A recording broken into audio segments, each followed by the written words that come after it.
Mesdames, Messieurs, bonsoir. Merci de préférer la télévision nationale. Au sommaire de cette édition, la femme célébrée hier à travers le monde. En Guinée, l'émancipation de cette couche est au cœur des priorités du gouvernement du CNRD depuis l'avènement du général Mamadi Doumbouya au pouvoir en Guinée. Elles occupent des postes stratégiques et participent au développement de la société. Au niveau du secteur économique, les femmes s'affirment à travers l'auto-emploi. Elles excellent dans la création d'entreprises et participent à la lutte contre le chômage en Guinée.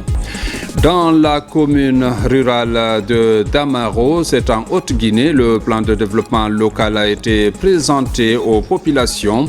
Il contient de nouvelles ambitions pour améliorer les conditions de vie des populations de cette localité. C'est tout pour les titres.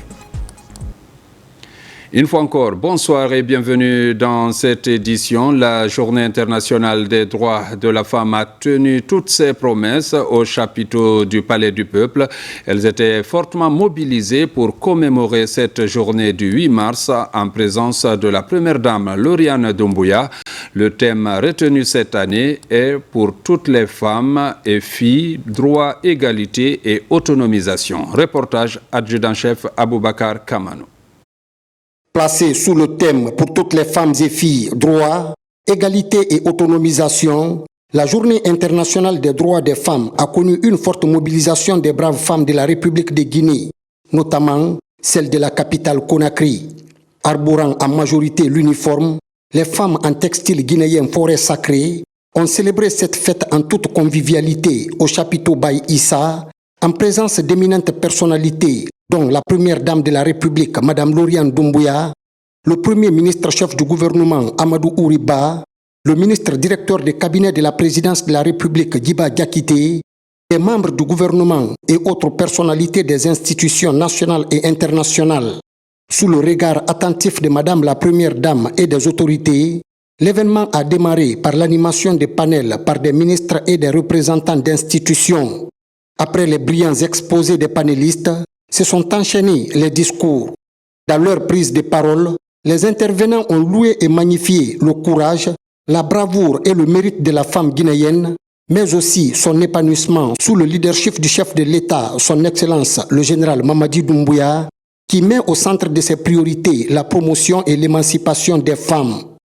C'est pour moi un honneur de prendre la parole devant cette auguste assemblée pour vous souhaiter la cordiale bienvenue au nom des populations de Conakry.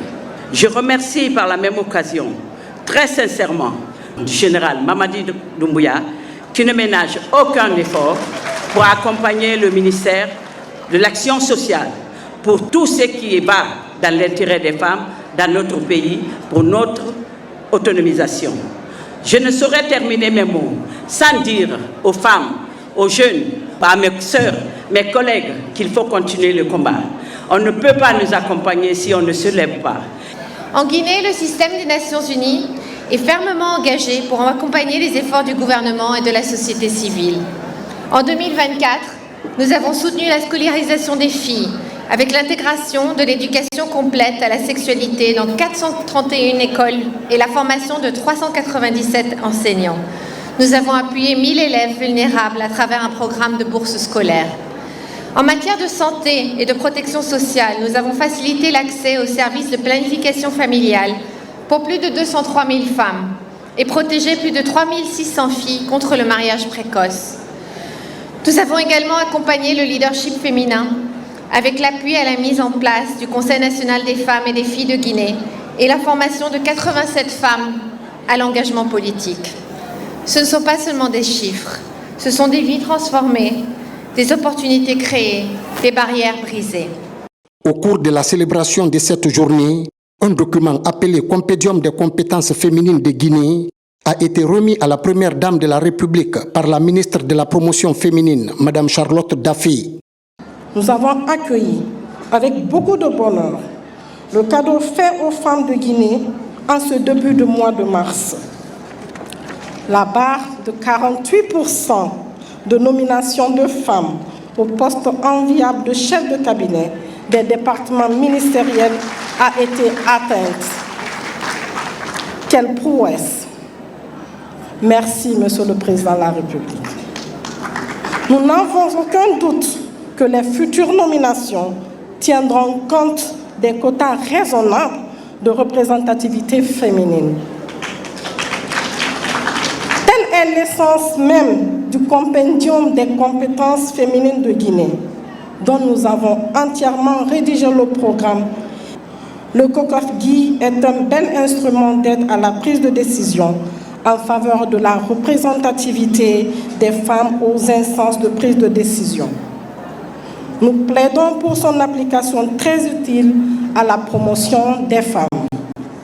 En remerciant tous les partenaires ici présents, je réitère ma pleine disponibilité et celle de mon équipe entière à hisser les questions de genre, d'entrepreneuriat féminin et d'autonomisation parmi les priorités de développement national. Soutenir la cause des femmes est une preuve de respect de notre devise nationale qui s'impose à tous. Vive le CNRD, vive la coopération internationale, vive la République de Guinée, vive la promotion des femmes, vive les femmes de Guinée pour que vivent les hommes. À cette occasion solennelle, l'honneur est revenu au Premier ministre chef du gouvernement Amadou Ouriba de s'adresser à l'assistance au nom du président de la République, le général Mamadi Doumbouya. Le programme Simandou 2040 représente une vision ambitieuse et inclusive pour tout le pays. C'est un pont vers la prospérité pour le bien-être de la population. Cette vision ne peut pas se réaliser sans l'implication active et déterminante des femmes. La femme guinéenne est au cœur de notre vision du programme de développement socio-économique durable et responsable de notre pays pour les 15 prochaines années. Avec ce programme, nous voulons une amélioration continue dans tous les domaines, notamment de la santé, l'éducation, l'économie et la gouvernance. Notre ambition est d'œuvrer pour garantir davantage aux femmes l'accès à une éducation de qualité, leur permettre d'occuper des postes de décision dans l'administration publique, dans les entreprises privées et dans les instances de décision. Nous voulons un pays dans lequel les femmes sont soutenues dans leur initiative entrepreneuriale, où leurs droits sont protégés et où leur voix est entendue. C'est ce que nous devons faire ensemble pour réaliser le programme Simandou 2040. Il est impératif de soutenir les entreprises guinéennes et les entrepreneuses guinéennes qui, par leur détermination, créent des emplois et stimulent l'économie locale. En facilitant l'accès au crédit et à la formation, nous permettons aux femmes de liberter leur potentiel et de contribuer pleinement à notre développement collectif. De plus, les femmes jouent un rôle crucial dans la préservation de notre environnement, un aspect essentiel de notre programme de développement socio-économique responsable et durable Simandou 2040. Leur savoir-faire dans les domaines de l'agriculture durable et de la gestion des ressources naturelles est inestimable. En intégrant leur expertise dans les stratégies de développement, nous assurerons un avenir respectueux de notre biodiversité et de notre patrimoine naturel. Les défis sont nombreux, mais ensemble nous avons le pouvoir de les surmonter. En faisant de la promotion des droits des femmes et de leur participation active au développement de notre pays une priorité, nous nous engageons à construire une société plus juste, équitable et prospère. À vous, braves femmes de Guinée, sachez que vous êtes les moteurs de ce changement. Votre force et votre résilience sont des sources d'inspiration pour nous tous.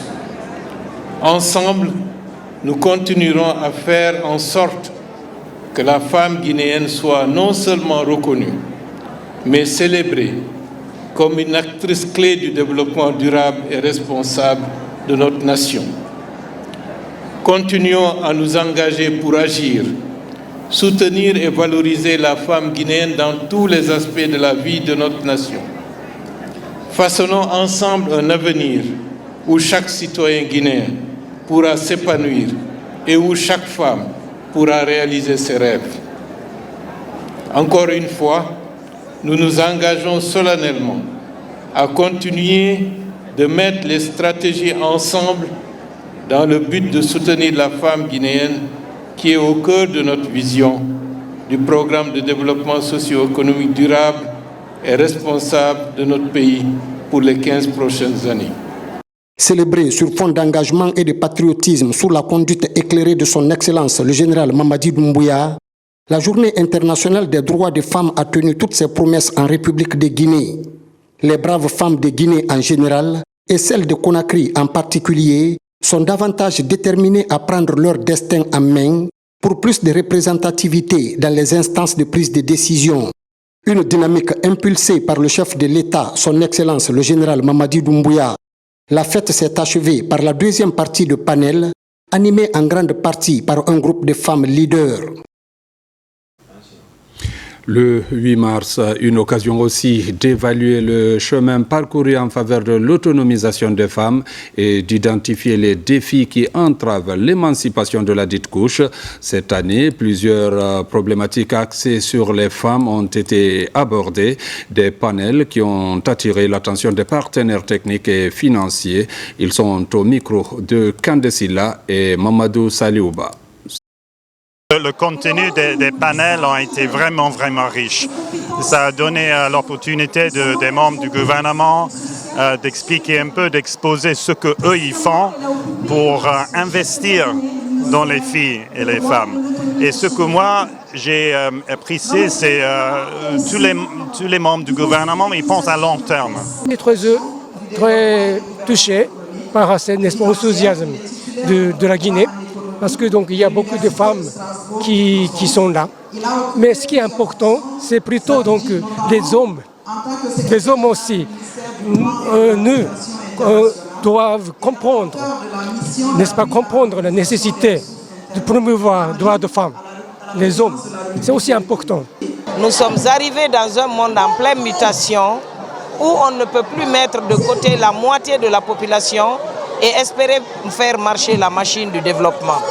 C'est de se dire aussi et de demander cette volonté politique à accompagner les femmes dans leur accès à construire des entreprises d'envergure permettant de créer des emplois et d'absorber le chômage afin que la masse de femmes pauvres diminue.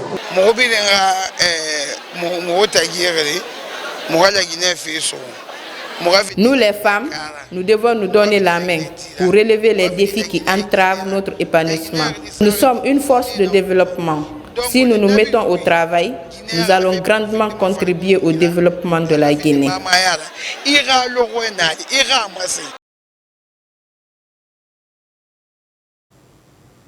Baromètre de la société, les femmes guinéennes sont sur tous les fronts. D'ailleurs, elles deviennent de plus en plus nombreuses dans l'administration publique depuis l'avènement du CNRD au pouvoir. Au-delà de toute figuration, elles sont promues à des grands postes de responsabilité. Certains d'entre elles ont été rencontrées par notre reporter Diara Diallo. Suivez. Longtemps reléguées au second plan, les femmes guinéennes prennent peu à peu leur place dans les sphères de décision. Depuis l'avènement du CNRD le 5 septembre 2021, plusieurs initiatives ont vu le jour pour favoriser leur inclusion dans la gouvernance et l'économie du pays. Elles sont dans le gouvernement, occupent des postes de chef de cabinet, de directrice générale adjointe et autres postes non exhaustifs. Le président de la République, le général Mamadi Doumbouya, a mis au cœur de son mandat la valorisation des femmes et des jeunes. Et cela se fait sentir par toutes les nominations qu'il a eu à faire ces derniers temps. Ceci est un message fort qui nous montre que le président, il veut faire la promotion des femmes, montrer que les femmes sont capables. Le CNRD met au cœur de sa politique les femmes et les jeunes. Des postes autrefois occupés par des hommes sont confiés à des femmes.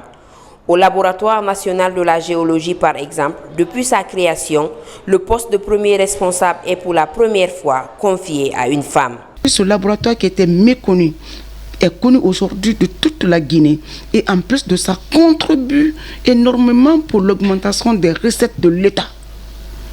Le labo, c'est une question de souveraineté, mais il faut le comprendre parce qu'on est un pays minier par excellence. On ne peut pas l'être sans avoir un laboratoire performant qui peut nous dire réellement la composition, la qualité de tous nos minéraux. Les attentes sont grandes, mais la dynamique est lancée.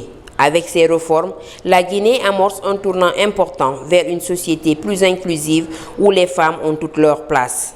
La mise en place de politiques favorisant la formation et l'accompagnement des femmes dans la haute administration pourrait être aussi un levier essentiel pour ancrer durablement cette évolution. Comme on parle toujours des femmes, il faut dire qu'avec l'arrivée du CNRD au pouvoir, la Guinée a pour la première fois de son histoire vu une femme occuper le poste stratégique de gouverneur de la ville de Conakry. La générale de 2e section Mawa Silla, première femme gouverneur de la ville de Conakry. C'est notre focus du jour avec Adiatou Bari. C'est historique, une femme promue gouverneur de la ville de Conakry. C'était au soir du 10 septembre 2021, marquant l'ascension de la gente féminine à cette instance élevée de gouvernance. Le chef de l'État a jeté son dévolu sur Mahawa Silla. Peu avant, elle a servi sous le drapeau, devenant ainsi la première femme générale de l'armée. En tant que gouverneur, elle signe son entrée dans l'administration civile. Une des surprises pour l'opinion publique à l'avènement du CNRD. Je n'ai pas eu de difficulté parce que tout ce qui se fait dans l'administration civile se fait dans l'armée plus les métiers de l'armée. Donc j'avais tout ça là. Mais ce que je craignais un peu, c'était la discipline de l'armée par rapport à ici. Et j'ai réussi à m'adopter. Et je travaille en équipe comme j'étais dans l'armée. C'est la même chose qui continue ici. Quand il y a un problème, je pose sur table, on en discute et on décide ensemble quoi faire. Centre administratif et des affaires par excellence, la région de Conakry compte 13 communes.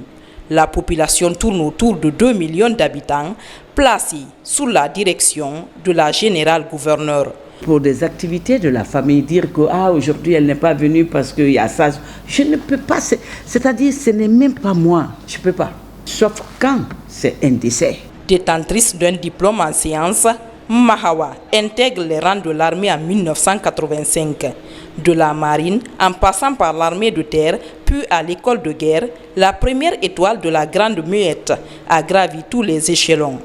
Par ailleurs, femme au foyer, elle allie tâches ménagères et administratives avec dextérité. Quand on est marié en Afrique, si l'homme veut vous aider, il va vous aider.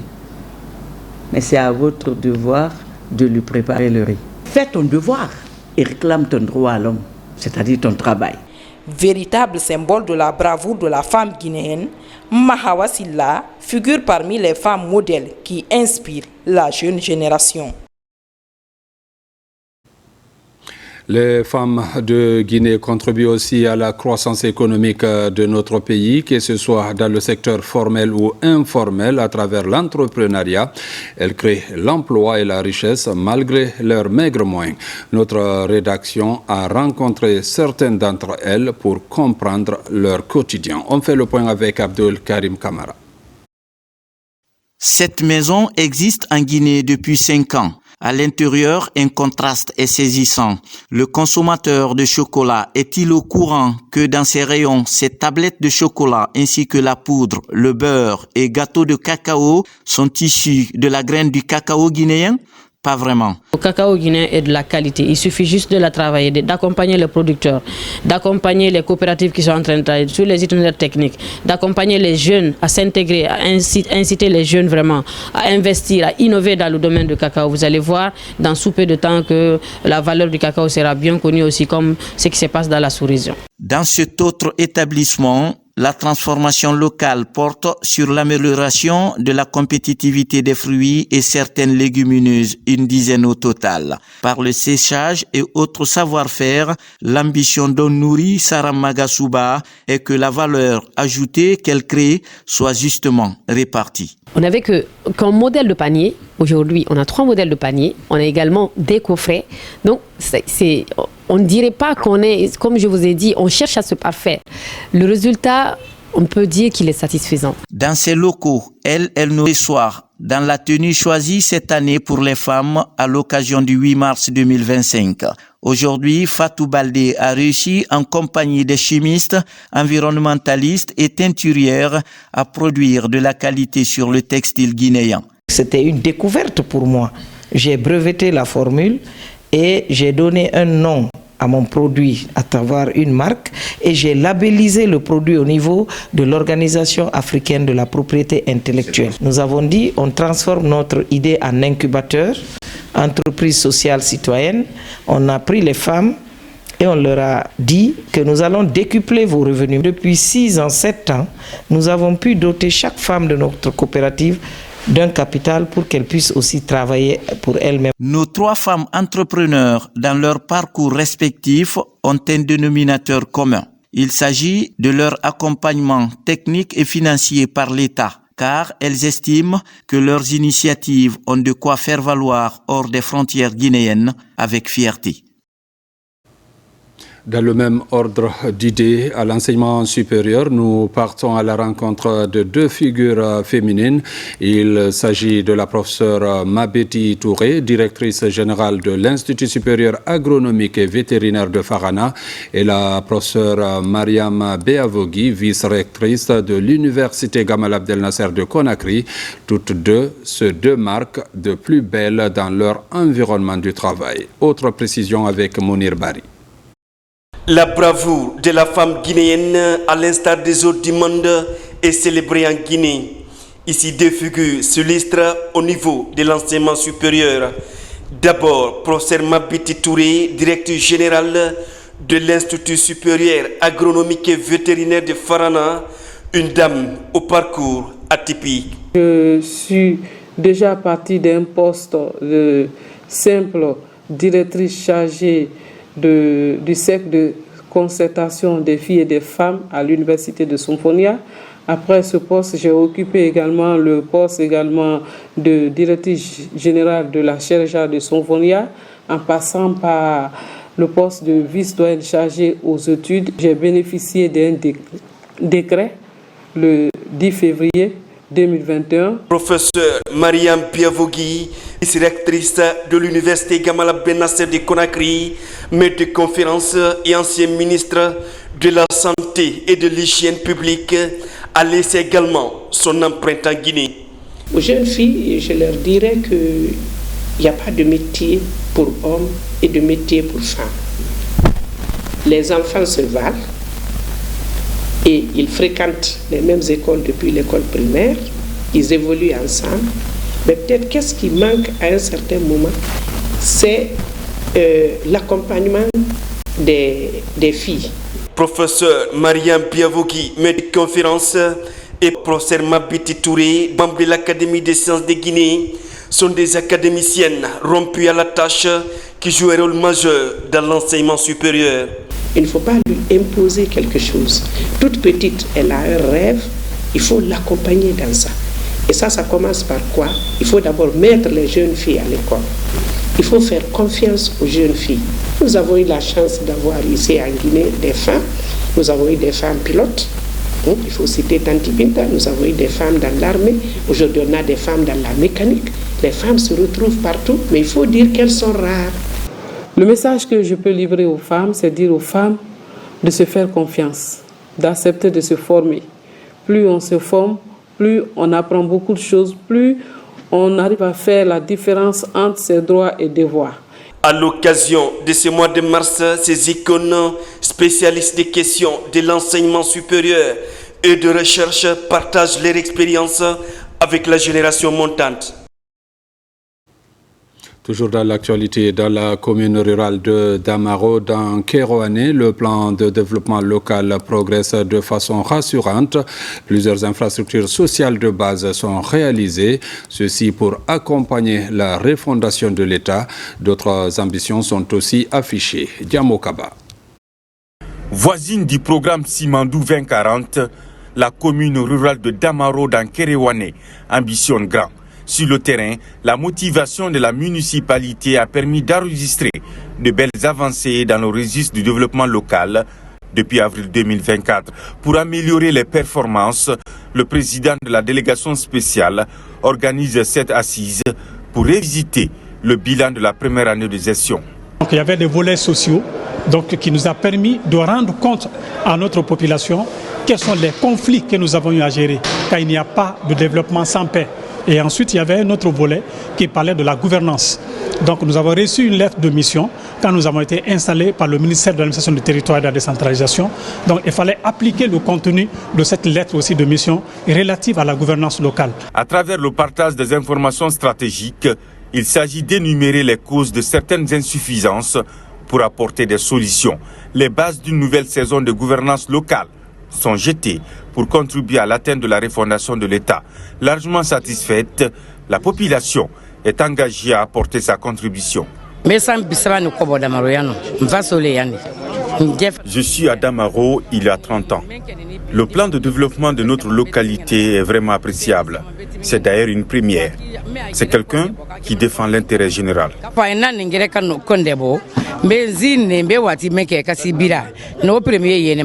J'attendais ce qu'il a dit et ce qu'il a fait. Il est vraiment bien. On doit bénir pour lui nuit comme jour. Parce que depuis qu'il est là, plus de 10 ans maintenant, il est ici. Il a terminé ses études, il est à Damaro ici. Nous, on connaît qui il est, qu'est-ce qu'il fait, qu'est-ce qu'il pense. La sous-préfecture de Damaro affiche son côté pacifique pour accompagner le programme Simandou 2040. Même si la population agro-pastorale est confrontée aux défis environnementaux et d'hydraulique villageoise, son soutien envers le président de la République est indéfectible pour la réussite du programme Simandou. Entre communautés et municipalités, la nouvelle synergie d'action se veut participative pour bien baliser la lettre de mission. Mesdames, Messieurs, c'est la fin de cette édition. Merci de l'avoir suivi et bonne suite de programmes sur la télévision nationale.